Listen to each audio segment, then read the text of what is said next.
Felt great. Felt great. Just different because I had the minutes restriction. Just different spurts of playing. It barely played in the first. Then in the second, I had a longer stretch. Something unusual, but other than that, it's always good to be out there. Was that pre-planned to have that long stretch, or? No, Joe talked to me towards the end of second quarter. He was like, "I'll just sit you with this one so we can play in the second half more in case the game is close or whatever."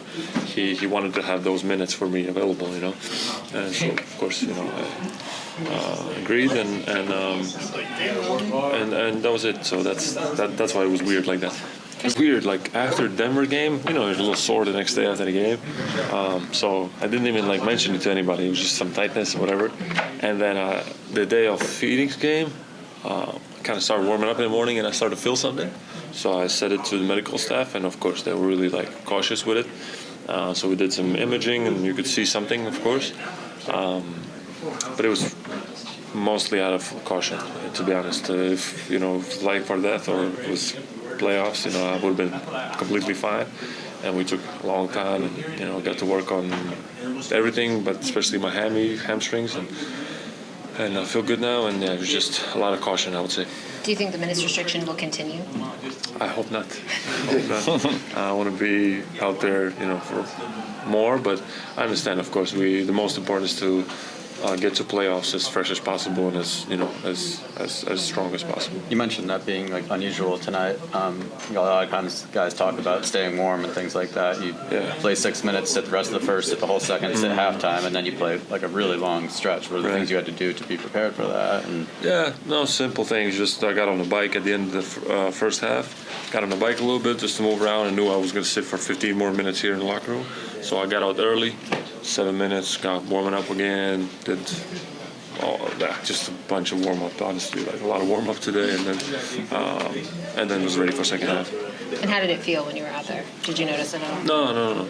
Zero thought. Yeah, I wanted to play earlier. I wanted to play the second Phoenix game already. I was pushing for it, but I understood that, it's just to be cautious and to be smart. We just took our time, and now zero nothing, and look to keep getting more of those minutes. When you first got here, you made it the point last year that you only missed time because of illness. You didn't really have injuries. This year you've missed 1 game, 2 games here or there for all these different little things, but nothing's really kept you out that long. So how have you guys managed it? Has it been different than last year? Have you guys been more cautious, and how do you feel like you're holding up?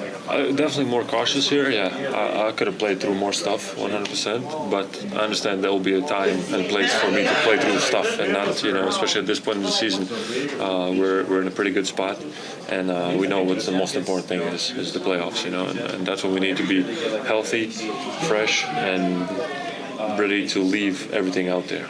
So it's a different mindset here than on other teams that I've been on. But of course, me as a player, I always want to be out there against, no disrespect, but against Detroit, against whoever, regular season, end of the season, I don't care. I want to be out there, and just having in mind the big picture. How remarkable is it what you guys have been doing despite, missing 3 starters last night, missing 3 of the top 6 tonight? Continue to keep dominating, not just rolling, but dominating. This is the type of team we have. It's a big privilege, for us. Some guys are out, not some guys, top guys are out, and other guys just step in, and we could just keep rolling as a team. It's a privilege that I don't know if there's on one hand teams in the league that are like us. I don't think so. So we believe we're at a different level, and we're gonna have to show it in the postseason. You have advantages now since things are kind of locked up. You get to play with different guys, try some different combinations. What's it like out there, starting the game with Luke and getting Tillman in there? What's it like playing with those guys? It's an adjustment, of course, a little bit. It wasn't the regular 5s that I was out there, with today. But we make it work. We read each other. We play off of each other. A lot of the stuff is just open, and we play off of each other, knowing each other's strengths and weaknesses. But I'm not gonna lie, me and Luke together, it was like we were running to the same spots all the time, doing the same thing. So I was the spacing was a little bit not perfect today, early on in the game, but we figured it out.